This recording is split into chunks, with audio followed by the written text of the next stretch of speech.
Shalom, salam sejahtera bagi kita semua. Semoga hari ini kita senantiasa bersuka cita, bersyukur kepada Tuhan dengan segala kasih dan pemeliharaannya dalam hidup kita. Berjumpa lagi dengan saya, saudara-saudaraku, keluarga-keluarga Allah dalam Jemaat Bukit Zaitun Bontang. Saya menyapa kita dengan penuh kasih. Semoga hari ini semua kita sehat. Dan dalam renungan harian yang akan bersama-sama kita dengarkan pada saat ini, yang akan menuntun kita menjadi pegangan dalam hidup kita melangkah bersama dengan Tuhan. Kita akan membaca firman Tuhan. Mari kita berdoa terlebih dahulu. Kita berdoa. Bapa Surgawi, kami mengucap syukur. Engkau Allah yang selalu hadir dalam setiap kehidupan kami. Kami percaya Tuhan, kami mengimani, kami meyakini bahwa Engkau selalu ada bersama dengan kami. Kami akan membaca mendengarkan firman Tuhan. Roh Kudus akan menguatkan kami, memampukan kami untuk memahami firman-Mu. Di dalam Kristus Yesus kami berdoa. Amin. Saudara-saudaraku, mari kita baca firman Tuhan. Saya ambil dari Yohanes pasal 21 ayat 1 sampai 14. Firman Tuhan berbunyi demikian. Kemudian Yesus menampakkan diri lagi kepada murid-muridnya di pantai Danau Tiberias, dan ia menampakkan diri sebagai berikut. Di pantai itu berkumpul Simon Petrus, Thomas yang disebut Didimus, Nathanael dari Kana yang di Galilea, anak-anak Zebedeus dan 2 orang muridnya yang lain. Kata Simon Petrus kepada mereka, "Aku pergi menangkap ikan." Kata mereka kepadanya, "Kami pergi juga dengan engkau." Mereka berangkat lalu naik ke perahu, tetapi malam itu mereka tidak menangkap apa-apa. Ketika hari mulai siang, Yesus berdiri di pantai. Akan tetapi murid-murid itu tidak tahu bahwa itu adalah Yesus. Kata Yesus kepada mereka, "Hai anak-anak, adakah kamu mempunyai lauk pauk?" Jawab mereka, "Tidak ada." Maka kata Yesus kepada mereka, "Tebarkanlah jalamu di sebelah kanan perahu, maka akan kamu peroleh." Lalu mereka menebarkannya dan mereka tidak dapat menariknya lagi karena banyaknya ikan. Maka murid yang dikasihi Yesus itu berkata kepada Petrus, "Itu Tuhan." Ketika Petrus mendengar bahwa itu adalah Tuhan, maka ia mengenakan pakaiannya sebab ia tidak berpakaian, lalu terjun ke dalam danau. Murid-murid yang lain datang dengan perahu karena mereka tidak jauh dari darat. Mereka kira-kira 200 hasta saja, dan mereka menghela jala yang penuh ikan itu. Ketika mereka tiba di darat, mereka melihat api arang dan di atasnya ikan dan roti. Api arang dan di atasnya ikan dan roti. Kata Yesus kepada mereka, "Bawalah beberapa ikan yang baru kamu tangkap itu." Simon Petrus naik ke perahu, lalu menghela jala itu ke darat, penuh ikan-ikan besar, 153 ekor banyaknya. Dan sungguh pun sebanyak itu jala itu tidak koyak. Kata Yesus kepada mereka, "Marilah dan sarapanlah." Tidak ada di antara murid-murid itu yang berani bertanya kepadanya, "Siapakah engkau?" Sebab mereka tahu bahwa ia adalah Tuhan. Yesus maju ke depan mengambil roti dan memberikannya kepada mereka. Demikian juga ikan itu. Itulah ketiga kalinya Yesus menampakkan diri kepada murid-muridnya sesudah ia bangkit dari antara orang mati. Saudara-saudaraku yang dikasihi Tuhan,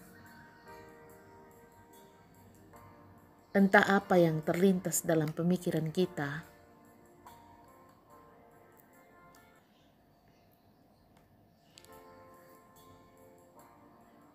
dalam hati kita pada saat ini. Ketika kita mengalami persoalan yang besar, perkara dunia yang tidak dapat kita mengerti dan tidak pernah kita pahami. Virus corona membuat orang takut, khawatir, putus asa. Kita takut terpapar virus ini. Atau kita juga takut kalau hal ini terjadi kepada orang-orang yang kita sayangi. Bahkan mungkin kita khawatir akan efeknya atau dampaknya yang akan terjadi dalam kehidupan kita. Yang semua itu akan mempengaruhi tatanan hidup ini. Mungkin ada yang khawatir kehilangan pekerjaan. Mungkin ada yang khawatir kehilangan penghasilan. Khawatir besok makan apa. Di mana mengambil uang untuk membayar uang kontrakan. Atau mungkin membayar keperluan yang lain. Semua orang berada di dalam kesusahan. Kepada siapa kita minta pertolongan? Kekecewaan. Kita merasa lelah, kita merasa letih, kita lesu, kita putus asa. Karena mungkin kita merasakan dan mengatakan bahwa yang kita lakukan menjadi sia-sia. Petrus dan kawan-kawan dapat kita yakini mengalami rasa kecewa yang sangat dalam. Dengan peristiwa kematian Yesus yang membuat mereka harus bersembunyi dan kembali ke masa lalu sebagai nelayan. Dan kini ketika mereka harus kembali menekuni keahlian mereka sebagai nelayan, ternyata mereka tidak mendapatkan apa-apa. Jalan pintas yang dapat mereka ambil atas kekecewaan itu ialah putus asa. Dengan tidak lagi peduli pada apapun pekerjaan mereka. Dalam kondisi seperti ini, Yesus hadir dengan sapaan, dengan perintah, dengan kuasa, dengan kehangatan kasih persaudaraan. Kesediaan Petrus dan kawan-kawan mendengar melakukan yang diperintahkan, mengalami kehangatan persekutuan dengannya, dengan meninggalkan rasa kecewa, ketelanjangan diri yang telah menghadirkan semangat baru karena hasil yang menakjubkan. Saudara-saudaraku jemaat yang dikasihi Tuhan, pesan penting bagi kita ialah ternyata Allah itu peduli dengan apa yang kita kerjakan dan apa yang sedang kita alami. Kasih-Nya memberikan kehangatan persekutuan.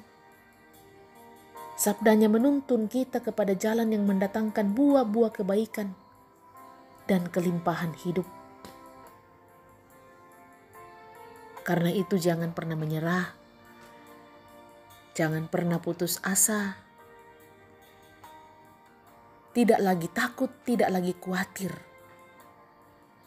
Tetapi mari tetap semangat. Tetap bersuka cita. Tetap bersyukur kepada Tuhan. Walaupun seperti yang kita jalani pada saat ini, yang kita kerjakan, yang kita hidupi mungkin belum memberikan hasil yang baik. Tapi tetap percaya kepada Tuhan bahwa Ia sungguh hadir. Dan kita mau datang kepada Tuhan, kita mau percaya kepadanya. Sehingga kita akan mengalami sukacita yang melimpah dalam kehidupan ini.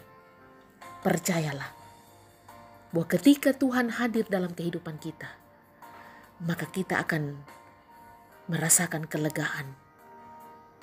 Ia akan selalu ada bersama dengan kita.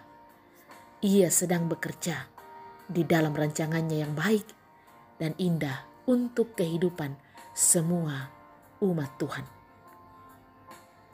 Roh Kudus akan menguatkan kita untuk percaya kepadanya. Hidup menikmati kasih Tuhan. Tidak ada lagi kegelisahan, tetapi kita berjalan bersama dengan Yesus. Maka hati kita akan merasa tenang. Tuhan bersamamu. Amin. Saudara-saudaraku yang dikasihi Tuhan, mari kita membawa hidup kita kepada Tuhan di dalam doa. Kita berdoa. Allah yang penuh kasih, Allah yang selalu hadir dalam setiap kehidupan kami umat-Mu.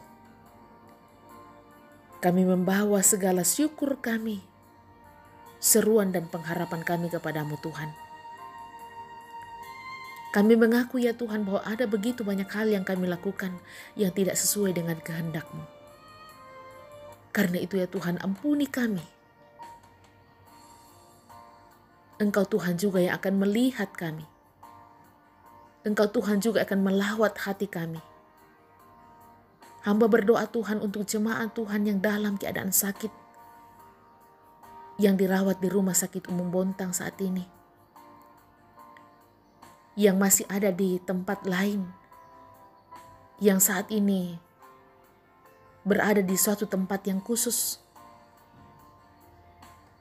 yang dirawat di rumah oleh karena sakit, dalam perobatan jalan, dalam pemulihan.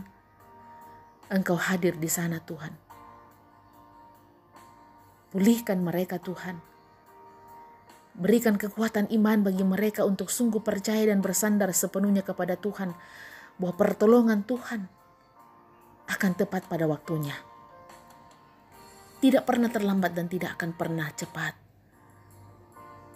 Tetapi Engkau selalu datang, menaungi dan melindungi kami dengan kasih Tuhan.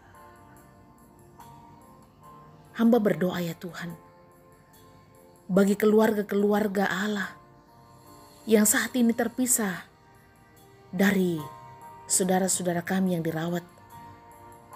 Tuhan berikan mereka kekuatan, berikan juga kesehatan yang baik. Dan begitu pun juga Tuhan, umat-Mu Tuhan yang saat ini terbaring sakit, terpapar oleh karena virus corona. Ya Tuhan, rangkul mereka sehingga mereka tidak takut, mereka tidak gelisah. Tangan Tuhan akan memegang mereka. Tuhan akan memberikan yang terbaik dalam kehidupan mereka. Hamba berdoa ya Tuhan untuk seluruh jemaat-Mu dalam pekerjaan mereka, dalam aktivitas mereka. Kiranya Tuhan juga menguatkan mereka, memberikan kemampuan bagi mereka dan kesehatan yang baik, supaya mereka tetap melakukan pekerjaan mereka dengan penuh sukacita, dan mereka pun mendapatkan hasil yang baik. Tuntun dan bimbing keluarga-keluarga Allah secara khusus dalam jemaat Bukit Zaitun Bontang, dan juga kepada saudara-saudara kami yang lain ya Tuhan. Dimanapun mereka berada, dalam keluarga, dalam kehidupan mereka secara pribadi, Tuhan hadir menyatakan kasih setia-Mu yang indah. Hamba berdoa ya Tuhan untuk tenaga medis, sukarelawan yang bekerja di rumah sakit. Tuhan menolong mereka, memberi kesehatan yang baik, kemampuan bagi mereka, sehingga mereka melayani Tuhan dengan talenta yang Tuhan beri bagi mereka. Tuhan menaungi mereka dengan kasih-Mu. Tuhan memberi yang terbaik untuk hidup mereka. Juga pemerintah bangsa dan negara kami Tuhan, pulihkan bangsa negara kami Tuhan. Pemerintah Kota Bontang secara khusus Tuhan berkati, sehingga mereka pun dengan penuh hikmat Tuhan mengerjakan apa yang merupakan bagian dan pekerjaan mereka. Dan bimbingan Tuhan senantiasa Engkau nyatakan dalam hidup mereka, sehingga damai sejahtera, keadilan boleh dinikmati oleh semua orang. Bapa di dalam sorga, kehidupan kami hari ini ya Tuhan, kami serahkan dalam tangan pengasihan Tuhan. Ampuni salah dosa kami. Terima kami yang berdoa dan bersyukur, berpengharapan. Di dalam nama Tuhan Yesus Kristus kami berdoa kepadamu. Amin. Saudara-saudaraku, Demikian renungan harian pada saat ini dan doa untuk kita semua. Semoga kita tetap mempercayakan hidup kita kepada Tuhan. Karena Tuhan hadir dalam setiap kehidupan ini. Ia selalu menyatakan kasih yang indah di tengah kehidupan kita. Tuhan menolong kita, Tuhan bersama-sama dengan kita semua. Sampai jumpa esok, jika Tuhan berkenan menyatakan kasih setia-Nya yang indah dalam hidup kita. Shalom, selamat sore, dan salam sehat.